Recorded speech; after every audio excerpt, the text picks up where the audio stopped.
I'd be the first to admit I don't know all the facts that are about what's going on in Syria. I don't ever support, in general, the idea of giving people guns as ways to solve problems without putting troops on the ground, without going in. Sometimes there's only one way to do things, and that is to do them right. You have to go there yourself and get it done right.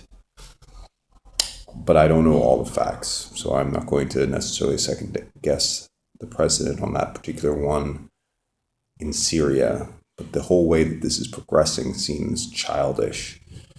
Here in America, it's being used as political points. The battle for people's lives, their sovereignty.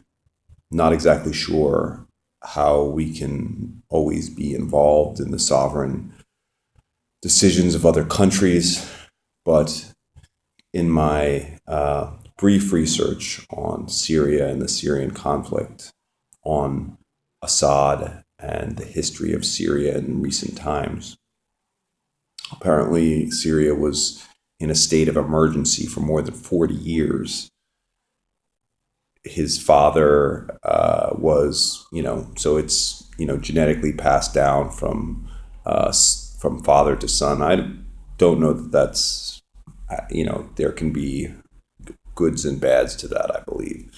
But we've seen where democracy, where attempts at pseudo-communism and other forms of government have ended up, and thus far we're not necessarily proven that democracy or republic ends up in a much better place for a large nation.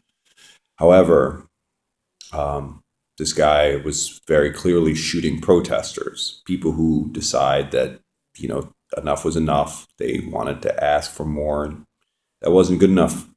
And he couldn't have a conversation with the people. He didn't respect his own people and decided to use brute force to shoot them and kill them. That's not acceptable. That is never acceptable. And that is never a legitimate government. So my main question with all of this is, where is the United Nations in all this? I mean, I'm pretty sure that this is what it was founded upon. What is a legitimate government? Confucius said, the Declaration of Independence said, that governments are instituted amongst men to protect the rights to life, liberty, the pursuit of happiness, and that any time a government breaks those rights, it is the right of the people to alter or abolish it. Well, Confucius said the same thing. Any ruler who can only rule through sheer brute force is no real ruler at all. I agree with that. You have to be able to talk with the people. I mean, you're not there just to rule just for yourself.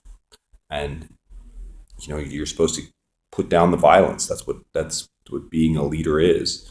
What being a ruler of a real nation is. You can't be randomly killing lots and lots of people. That's not an acceptable outcome. Or because people dare to question your authority. Respect my authority. Give me a break. Now granted, being a leader is rarely a thankful job. People are always complaining about something and never appreciating all of what you do and never understanding all of what it is that you do on a day-to-day basis, and just judge you based on a couple of things. And, while they themselves are not being watched as closely, so they feel like they have the power to, just say whatever they want about any particular given leader at any particular given time. One thing that is for sure is that people don't run up out of their houses. Thousands upon thousands upon thousands of people don't run out of their houses, run into the streets with no cause. When that happens, it's because there are significant issues going on. There are lots and lots of things which need to be fixed.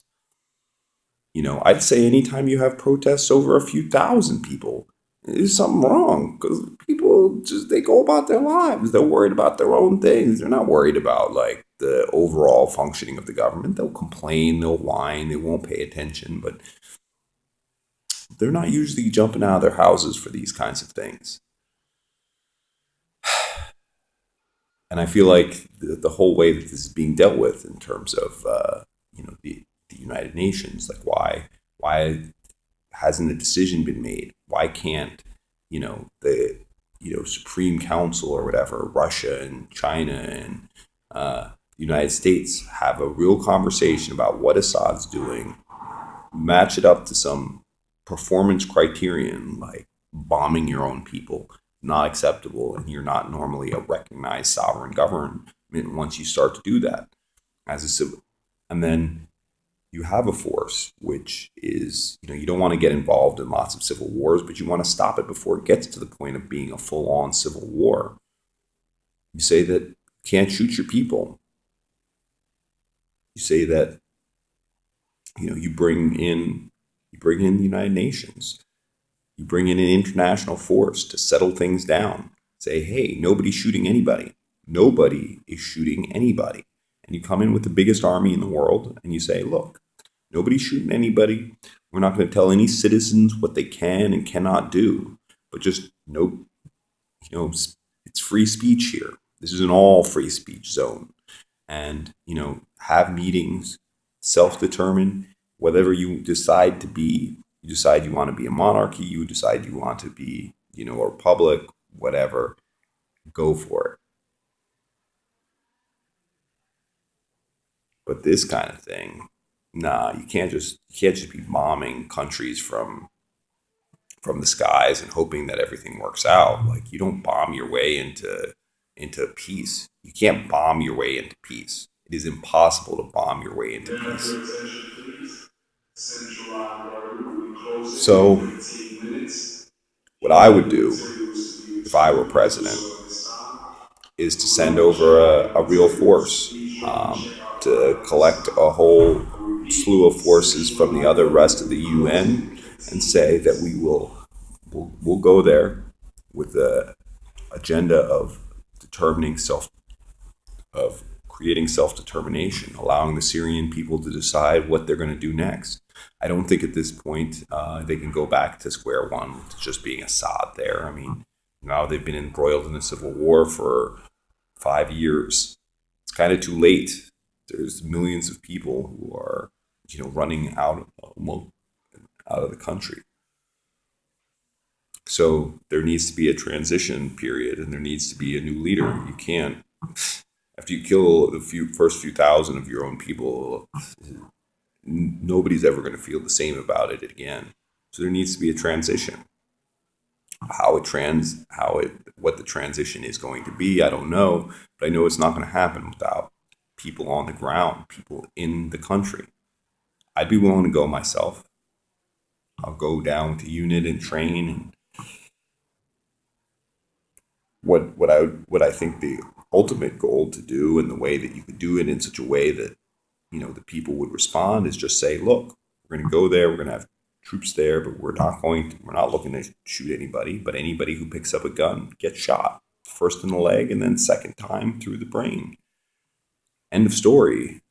We keep things peaceful because we're just not trying to have any sort of war. And then other than that, we have no business touching anybody, no business dealing with anybody else. We are there to do our own thing, and or not our own thing, to simply to enforce peace. That's it.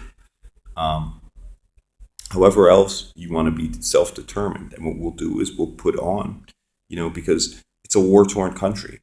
It needs to be rebuilt, and we should put on. We say, here, we'll put up 50 billion between all the rest of the countries. You can use this money to rebuild your country, or you can use this money for security.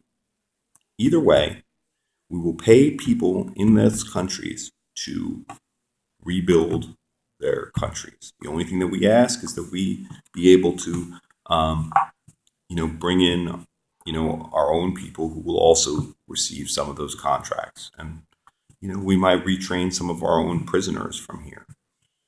Some of the people who want a second chance, they can go over, they can spend time there, and they can help rebuild and